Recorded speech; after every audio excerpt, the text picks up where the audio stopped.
البدع والأهواء، أهل البدع العقائدية وأهل البدع السياسية. أنا أقول بيننا وبينكم السلف، بيننا وبينكم الكتب، كان فيقول البدع بيننا وبينكم. Bismillahirrahmanirrahim. Alhamdulillah hamdan katsiran thayyiban mubarakan fi kama yuhibbu rabbuna wa yardah. Asyhadu an la ilaha illallah wahdahu la syarika lah wa asyhadu anna Muhammadan 'abduhu wa rasuluh sallallahu alaihi wa ala alihi wa ashabihi wa man tabi'ahum bi ihsanin ila yaumiddin. Amma ba'd. Ikhwani fillah rahimani wa rahimakumullah. Pembahasan yang lalu kita belajar tentang iskal yang muncul berhubungan dengan perkara yang Allah Subhanahu wa taala kehendaki tapi tidak ridhai.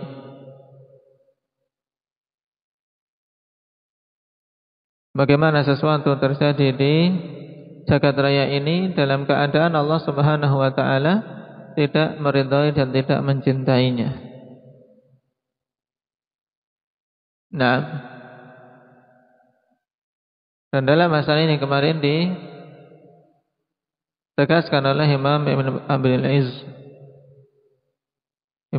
Abil Izz rahimahullah ta'ala bahwasanya hal-hal yang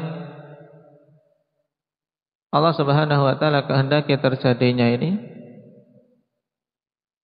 terkadang memang dikehendaki secara zatnya, yaitu hal itu memang Allah kehendaki, tapi terkadang dikehendaki untuk perkara lain. Ini harus kita pahami dengan baik perkara tersebut. Nah, jadi muradullah pada suatu perkara itu terkadang muradun li nafsih dan muradun li ghairih. Nah, kemudian kemarin dicontohkan penggambaran yang mudah seperti apa? Seperti masalah pengobatan. Seorang meminum obat-obatan yang pahit. Dia tidak menyukainya, tapi itu dia lakukan. Kenapa? Karena untuk kemaslahatan yang diinginkan berupa kesembuhan, juga amputasi, itu dibenci, bahkan siapa yang mau dipotong tangannya. Tapi ketika itu untuk tujuan hal yang lain, yaitu demi selamatnya anggota tubuh yang lain, maka dilakukan. Nah, sekarang kita masuk pada pencontohan dalam ketetapan Allah Subhanahu wa taala berupa penciptaan iblis. Ya, penciptaan iblis. Nah, kita katakan iblis merupakan sebab kejelekan yang sangat banyak, kerusakan yang sangat banyak. Nah, tapi Allah Subhanahu wa taala kehendaki hal tersebut walaupun Allah tidak meridainya. Nah, dikarenakan apa? Dikarenakan itu merupakan wasilah yang akan mengantarkan kepada hal-hal yang lain yang Allah Subhanahu wa taala cintai. Nah, sekarang apa saja di antaranya? Minha, yang pertama, di antara hal-hal yang terwujud, ikhwan, dengan sebab adanya penciptaan iblis. Qala annahu yadhharu lil ibadi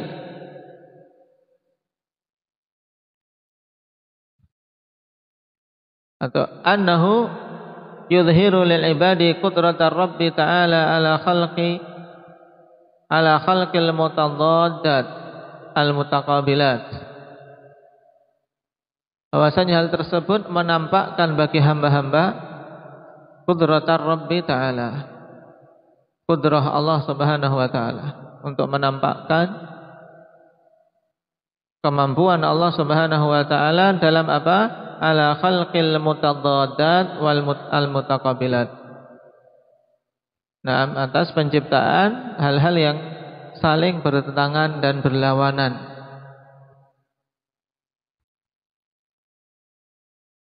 Ini hikmah yang pertama. Berarti apa? Mudahnya bahwasanya penciptaan iblis tersebut, nah hikmah yang pertamanya adalah apa? Untuk menampakkan kemampuan Allah dalam menciptakan perkara-perkara yang bertolak belakang, perkara-perkara yang saling berlawanan. Fa khalaqa hadza dzat allati hiya akhbathu dzawati wa syarruha wa hiya sababu kulli syarrin fi muqabalati dzati Jibril allati hiya min asyrafidz dzawati wa adhariha wa azkaha wa hiya madatu kulli khair. Sebab Allah Subhanahu wa Ta'ala ciptakan zat ini, yaitu iblis, yang dia adalah apa? Adalah seburuk-buruk zat, seburuk-buruk sesuatu dan sejelek-jeleknya. Yang iblis ini merupakan sebab semua keburukan. Nah, baik, berlawanan dengan zat Jibril, yang itu adalah sebagus-bagus, semulia-mulia zat dan yang paling suci serta paling bersihnya. Yang itu adalah apa? Adalah madah kulli khair, sumber semua kebaikan. Kenapa? Karena dia diciptakan untuk menyampaikan wahyu, dan wahyu adalah apa? Adalah apa? Sumber kebaikan bagi hamba-hamba Allah Subhanahu wa Ta'ala. Fatabaraka khaliqu hadza wa hadza. Naam, maka maha tinggi, maha suci Allah Subhanahu wa Ta'ala, zat yang menciptakan ini dan itu, yang menciptakan iblis tapi juga menciptakan Jibril, menciptakan sumber kebaikan juga menciptakan sumber keburukan. Naam, kama zaharat qudratuhu fi khalqil laili wan nahar wad dawa'i wada. Sebagaimana pula nampak kudrah Allah Subhanahu wa Ta'ala dengan sangat jelas pada penciptaan malam dan siang, juga penciptaan obat dan penyakitnya, wal hayati wal maut, juga penciptaan hidup dan kematian, wal hasani wal qabih, yang menciptakan yang baik dan yang buruk, wal khairi wasyarr, yang bagus dan yang jelek. Wa dzalika min adalli dalilin ala kamali qudratihi wa izzatihi wa mulkihi wa sultanihi. Yang demikian itu merupakan apa? Dalil yang paling gamblang. Ya, adallu dalil.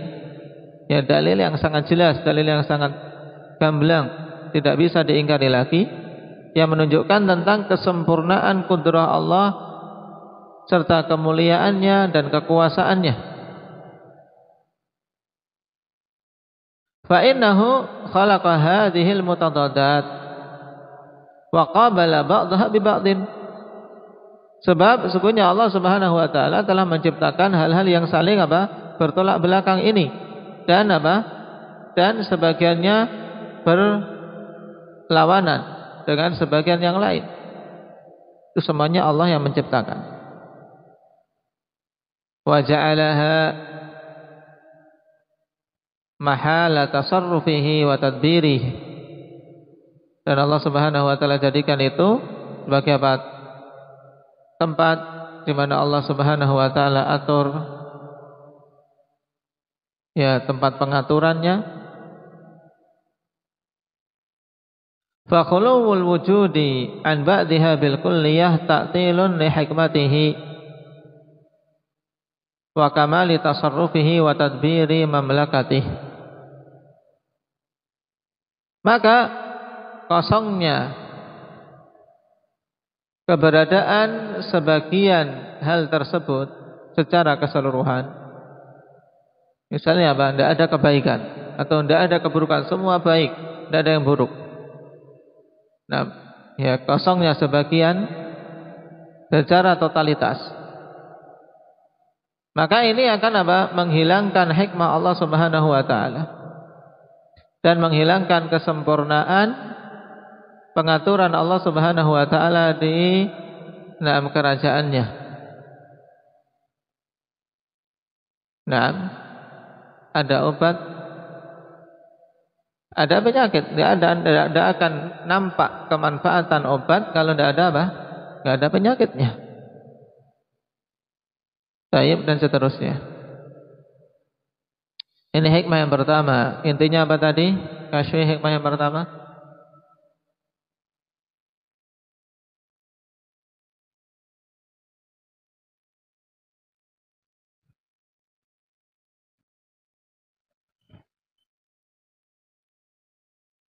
Jangan dibalik. Jadi intinya apa? Diciptakannya iblis, yaitu sumber keburukan, untuk apa? Untuk menunjukkan bahwasanya Allah Subhanahu wa taala mampu menciptakan hal-hal yang saling bertolak belakang, saling berlawanan. Yang ini merupakan bentuk kesempurnaan Allah. Nah, karena Allah mampu menciptakan sesuatu yang saling bertolak belakang. Yang kedua, wa minha zuhuru athari asma'ihi al-qahriyah. Nah, hikmah yang kedua yaitu nampaknya bias-bias dari nama Allah Subhanahu wa taala yang terkandung di dalamnya sifat apa? Al-qahr. Nah, asar yaitu merupakan apa? Bias atau dampak dari apa? Dari sifat yang terkandung dalam nama-nama Allah Subhanahu wa taala, karena telah kita lewati pada setiap nama-nama terkandung sifat. Seperti apa? Al-Qahhar wal Muntaqim wal Adl wal Dar wal Syadidul Iqab, As-Sari'ul Iqab wa Dzil Batshi Syadid wal Khafid, ya wal Khafid wal Mudhil. Al-Khafid dan Mudhil ikhwanifillah yang rajih tidak sabit sebagai nama bagi Allah Subhanahu wa taala. Tapi keduanya adalah sifat. Yudhillu may yasha. Tidak bisa kita mengambil dari situ bahwasanya nama Allah Al-Mudhil, tapi kita tetapkan bahwasanya itu sifat Allah. Demikian pula Al-Khafid. Nah, fa inna hadhihi al-asma'a wal af'ala kamalun la budda min wujudi muta'allaqiha. Walau kana al-jinnu wal insu ala tabi'atil malaikah lam yadhhar atharu hadhihi al-asma'. Ini jelas, ya. Jadi nama-nama ini taib dan perbuatan-perbuatan yang merupakan sifat-sifat yang terkandung dalam nama tersebut itu merupakan bentuk kesempurnaan yang mesti harus ada apa? Muta'allaqnya, suatu yang apa? Yang dikaitkan dengannya. Bagaimana dikatakan bahwasanya Allah Subhanahu wa taala bersifat dengan sifat keadilan kalau di sana tidak ada apa? Persengketaan. Paham? Di mana dikatakan Allah Subhanahu wa taala adalah Asy-Syadidul Iqab, yang hukumannya sangat apa? Dahsyat, padahal di sana tidak ada yang dihukum. Tidak akan nampak. Paham? Dzil Batshi Syadid, padahal di sana tidak ada yang ditimpakan azab. Makanya dengan adanya alhamdulillah. Yahdikumullah. Dengan adanya penciptaan iblis sehingga ada hamba-hamba yang mengikutinya, nampak bias-bias dari apa? Nama-nama Allah Subhanahu wa taala tersebut. Ya. Sebab seandainya jin dan manusia semuanya berada di atas tabiat malaikat, semuanya taat, maka tidak akan nampak bias-bias dari nama-nama ini. Ya. Nama tersebut tidak akan nampak sisi kesempurnaannya bagaimana, enggak kelihatan. Ini juga hikmah yang sangat penting dipahami. Yang ketiga, wa minha zuhuru athari asma'ihi al-mutadamminati li hilmihi wa 'afwihi wa maghfiratihi wa sitrihi wa tajawuzihi an haqqihi wa 'inqihi liman syaa min 'abidihi. Kalau tadi yang kedua untuk menampakkan nama bias-bias dari nama-nama Allah Subhanahu wa taala yang padanya sifat apa? Sifat qahr. Sifat qahriyah. Ya, pemberian hukuman yang menunjukkan keperkasaan Allah. Ya, nama-nama yang terkandung dalamnya sifat-sifat yang menunjukkan keperkasaan Allah Subhanahu wa taala, di mana Allah Maha mampu untuk menghukum, maha dahsyat azabnya. Kemudian yang ketiga, untuk apa? Menampakkan bias-bias dari nama-nama Allah yang terkandung di dalamnya sifat apa? Hilm Allah. Sifat hilm, di mana Allah tidak terburu-buru dalam memberikan hukuman. Juga sifat pemaafan, pemberian ampunan, sitar, ditutupnya kesalahan. Taib wa tajawuz juga bermakna maaf, pemberian maaf. Taib, memberikan pengampunan dari hak Allah Subhanahu wa taala yang mungkin dilanggar oleh hamba-hambanya. Juga pembebasan yang Allah Subhanahu wa taala berikan kepada siapa saja yang Dia kehendaki dari kalangan hamba-hambanya. Falaula khalaqa ma yakrahuhu minal asbabi al-mufdiyati ila zuhuri athari hadhil asma'i la ta'attalat hadhil hukmu wal fawaid. Kalaulah tidak ada penciptaan hal-hal yang Allah benci berupa sebab-sebab yang mengantarkan kepada nampaknya bias-bias dari nama-nama tersebut, maka tentunya la ta'attalat hadhil hikam la ta'attalat hadhil hikamu wal fawaid, maka akan apa? Akan sirna hikmah-hikmah ini dan faidah-faidah ini, tidak akan nampak, tidak akan terwujud. Tidak ada yang berbuat dosa bagaimana dikatakan Allah Maha Pengampun. Tidak ada yang durhaka kepada Allah bagaimana nampak bahwasanya Allah Subhanahu wa taala Al-Halim, dan Dia menangguhkan hukuman, lembut terhadap hambanya. Nah, waqad asyara Nabi sallallahu alaihi wa ala alihi wasallam hadza ila hadza biqaulih law lam tudzlibu la dhahaballahu bikum wa la jaa biqaumin yudznibuna wa yastaghfiruna fayaghfir lahum. Dan Nabi sallallahu alaihi wasallam telah mengisyaratkan kepada hal ini dengan perkataannya, seandainya saja kalian tidak berdosa, maka Allah Subhanahu wa taala akan musnahkan kalian. Nah, dan akan Allah datangkan dengan suatu kaum yang mereka berdosa, melakukan dosa sehingga mereka minta ampunan, kemudian Allah ampuni mereka. Nah, dalam artian kaum yang tidak berdosa ini, seandainya kaum itu umat cuma manusia tidak berdosa, maka Allah Subhanahu wa taala akan apa? Matikan mereka, generasi itu habis, kemudian datang generasi berikutnya. Allah ciptakan, munculkan yang lain yang mereka melakukan dosa, sehingga mereka meminta ampunan, sehingga nampak sifat apa luasnya pengampunan Allah Subhanahu wa taala.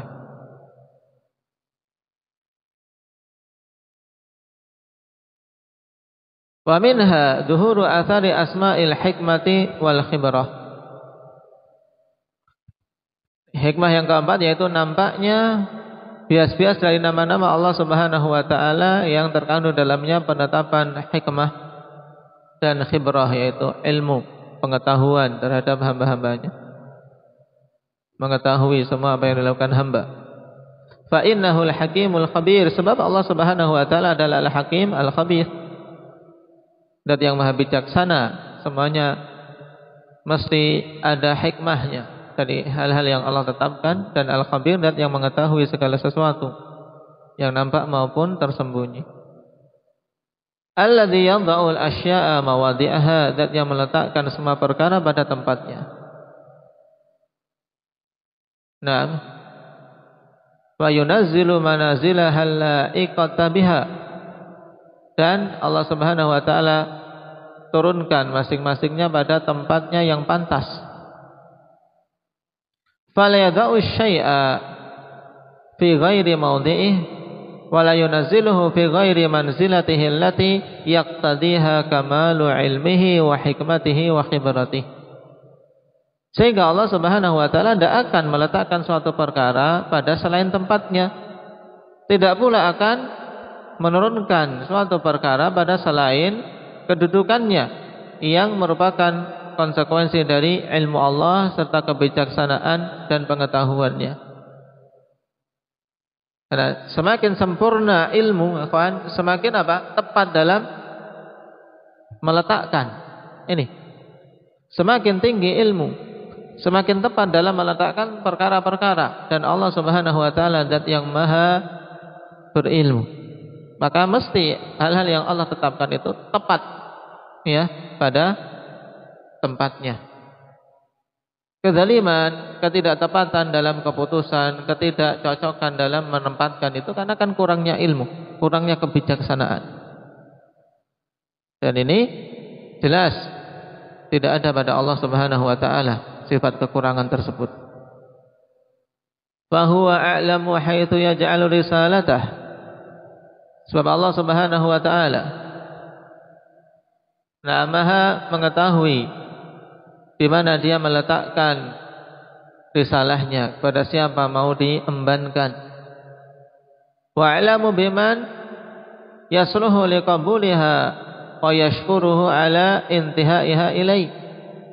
Dan Allah Maha tahu dengan siapa, terhadap siapa-siapa yang pantas untuk menerimanya dan mensyukurinya. Nah, atas penganugerahan amanah tersebut kepadanya. Wa a'lamu biman la yasluhu lidzalik, dan Allah Maha tahu dengan siapa-siapa, terhadap siapa-siapa yang tidak pantas untuk mendapatkan amanah risalah tersebut. Taib.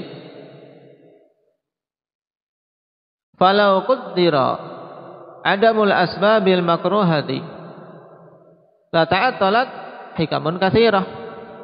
Seandainya saja ditetapkan tidak adanya sebab-sebab yang dibenci, maka tentunya akan akan hilang hikmah-hikmah yang banyak. Wala fatat masalihu adidah, maka akan terluputkan juga kemaslahatan yang banyak. Naam.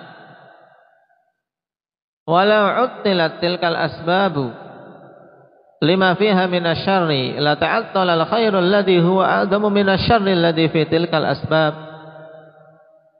Seandainya saja ditiadakan sebab-sebab yang padanya keburukan tersebut, maka tentunya akan hilang pula kebaikan yang itu lebih besar,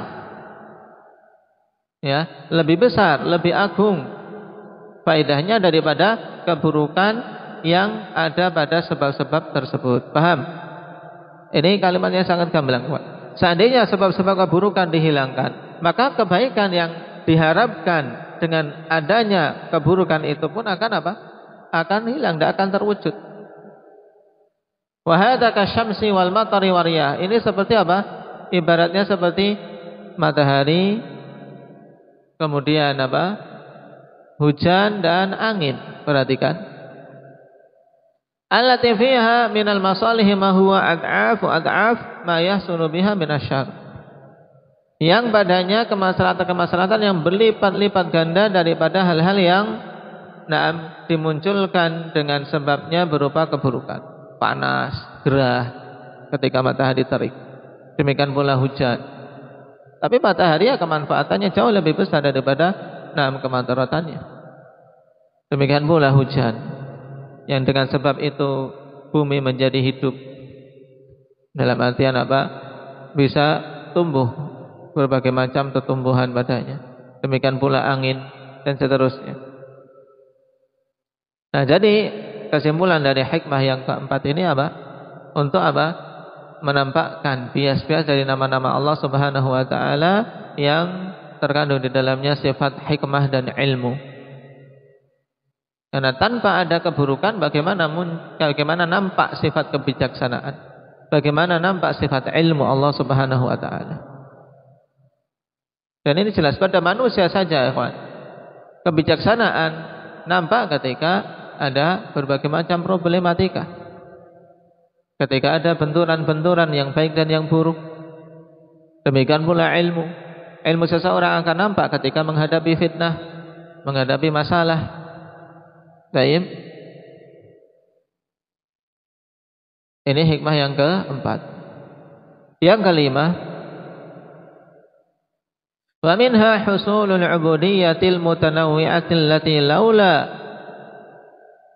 khalaqa iblis lama hasalat.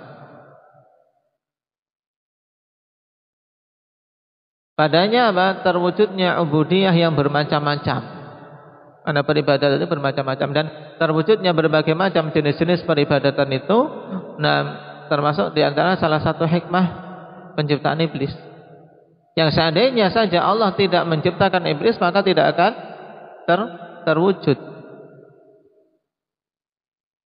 Kenapa? Fa inna ubudiyatal jihad min ahabbi anwa'il ubudiyati ilaihi subhanahu. Sebab peribadatan berupa jihad itu termasuk di antara jenis peribadatan yang paling Allah cintai. Nah, jihad ini mana bisa tegak tanpa ada kekufuran. Walau kana an-nasu kulluhum mu'minin la ta'attalat hadhihi al-'ubudiyyatu. Nah, kalau seandainya semua manusia itu beriman, maka akan apa? Akan tiada peribadatan ini. Ya, enggak akan terwujud. Nah, ibadahnya menjadi nganggur, tidak terpakai. Syariat jihad tidak terpakai. Kenapa? Karena tidak ada yang mau dijihadi. Nah, la ta'attalat hadhihi al-'ubudiyyah wa tawabi'uha min al-muwalati lillahi subhanahu wa ta'ala wal mu'adati fi. Demikian pula akan apa? Akan teranggurkan, ya, tidak akan terwujud hal-hal yang merupakan tawabi' dari jihad, yaitu yang merupakan konsekuensi dari jihad berupa apa? Muwalah lillah, memberikan wala kepada Allah Subhanahu wa taala dan memberikan wala karena Allah dan memusuhi karena Allah. Wa ubudiyatul amri bil ma'ruf wan nahyi 'anil munkar. Demikian pula akan apa? Akan hilang peribadatan berupa amar ma'ruf nahi munkar. Wa ubudiyatus sabri wa mukhalafatul hawa. Demikian pula peribadatan dengan bentuk kesabaran dan penyelesaian terhadap hawa nafsu. Ini ibadah, sabar, ada godaan sabar. Wa itharu mahabbillahi ta'ala. Demikian pula peribadatan berupa mengedepankan kecintaan ke Allah Subhanahu wa taala daripada kecintaan hawa nafsu. Wa ubudiyatut taubati wal istighfar, dan peribadatan berupa taubat dan istighfar. Wa ubudiyatul isti'adzati billah an yujirahu min aduwih wa ya'simahu min kaidihi wa adha. Demikian pula peribadatan berupa isti'adzah, minta perlindungan kepada Allah agar melindungi dari musuhnya ini dan menjaganya dari tipu daya dan gangguannya. Ini sangat jelas ya Pak. Peribadatan dengan berbagai macam jenis yang banyak itu tidak akan terwujud kalau tidak ada penciptaan iblis. Nah, sehingga memang iblis itu syar, tapi apa? Padanya hikmah, ya, yang Allah Subhanahu wa taala kehendaki dari hikmah-hikmah yang bagus. Ila ghairi dzalika minal hikam allati ta'jizul 'uqulu an idrakiha. Nah, demikian pula hikmah-hikmah yang lain yang akal-akal tidak mampu untuk bisa melingkupi secara keseluruhannya. Baik, barakallahu fikum. Disebutkan di sini berapa? 5 hikmah, diingat-ingat. Nasallallahu taufiq was sadad walhamdulillahirabbil alamin.